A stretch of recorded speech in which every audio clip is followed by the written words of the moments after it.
In the year 2009, the world was introduced to a cinematic phenomenon unlike anything that had come before. Avatar was not merely a movie. It was a vision, a dream made visible, a thunderous heartbeat of imagination made real on the biggest screens Earth had to offer.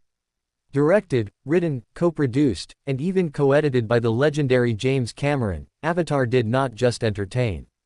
It transported. It lifted its audience out of their seats, out of their cities, out of their world, and into another galaxy altogether. It was more than science fiction. It was revelation. It was set in the far reaches of the 22nd century. But its message, timeless. A time when humankind, driven by greed and the endless hunger for resources, had crossed galaxies to find a moon named Pandora. A lush, vibrant, living world that shimmered with wonder, and bled with danger. But Pandora was not empty. It was not ours for the taking. It was alive, it breathed, and it belonged to a people called the Na'vi. Graceful, fierce, tall as warriors, gentle as the wind.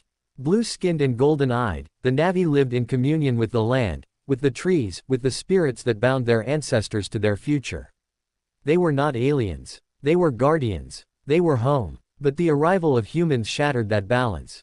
For mankind had come not to learn, but to extract. Not to understand, but to conquer. They came for a mineral called unobtainium, a room-temperature superconductor worth untold fortunes on Earth. And like every empire before them, they saw riches. They saw profit. They saw a reason to destroy. And so they did. They built machines the size of towers. They tore through forests older than human memory. They burned the sacred groves. And all in the name of progress. But this is not merely a story of destruction. This is a story of redemption. Enter Jake Sully. A broken man. A marine in a wheelchair. A soul with nowhere left to go. But fate gave him another path. His twin brother was dead, but his DNA lived on. And with it, an opportunity to enter the Avatar program. A way to walk again, not on Earth, but on Pandora. Through the miracle of genetic science, human consciousness could be linked to an organic Na'vi body, a hybrid grown in a lab, but alive, vibrant, capable. These bodies were called avatars. And Jake became one of them. For the first time in years, he could run.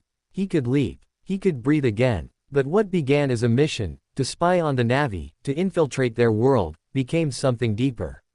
Something spiritual. He met Neytiri. She was fire and wisdom, daughter of the Omadakaya clan.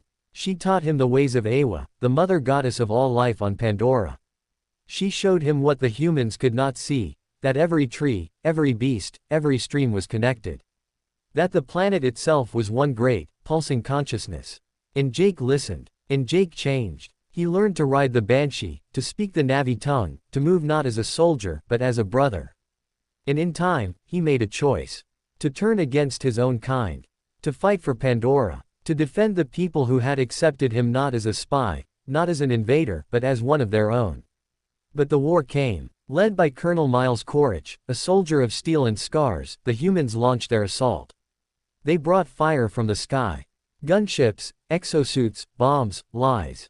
They struck at the very heart of Na'vi life, the home tree.